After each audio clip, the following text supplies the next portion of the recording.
La sagesse de l'homme ne peut produire que des œuvres à mesure humaine. Seule la sagesse divine peut réaliser des choses divines, et c'est à des grandeurs divines qu'elle nous destine. Voilà donc ce qui doit être notre force face à la question du mal. Non pas une réponse philosophique, mais une confiance d'enfant en Dieu, en son amour et en sa sagesse.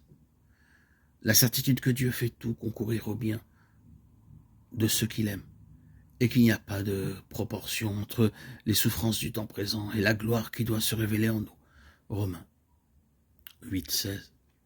Et comment grandir dans cette confiance totale en Dieu? Comment l'entretenir et la nourrir en nous? Non pas seulement, certes, par des spéculations intellectuelles et des considérations théologiques. Elles ne tiendront pas au moment de l'épreuve,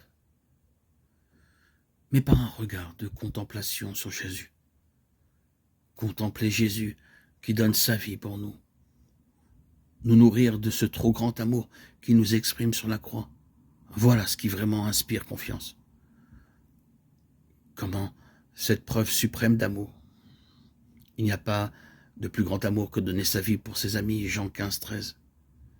Inlassablement contemplé, saisi dans un regard d'amour et de foi, ne fortifierait-elle pas peu à peu notre cœur dans une confiance inébranlable? Que peut-on redouter d'un Dieu qui nous a manifesté son amour d'une manière si évidente?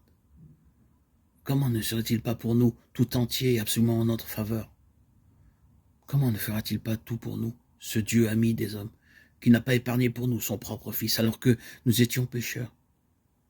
Et si Dieu est pour nous, qui sera contre nous?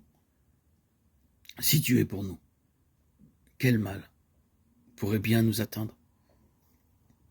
Nous voyons ainsi la nécessité absolue de la contemplation pour grandir dans la confiance.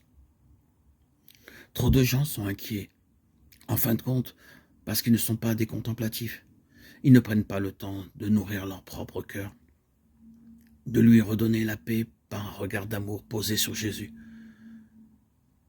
Pour résister à la peur, à l'abattement, il faut que par la prière, par une expérience personnelle de Dieu rencontrée, reconnue et aimée dans la prière, nous puissions goûter et voir comme est bon le Seigneur. Psaume 34, 9. Les certitudes que dépose en nous l'habitude de la prière sont bien plus fortes que celles qui découlent des raisonnements, même de la plus haute théologie. Comme sont incessants les assauts du mal, les pensées de découragement et de défiance. De la même manière, et pour y résister, incessante et inlassable, doit être notre prière.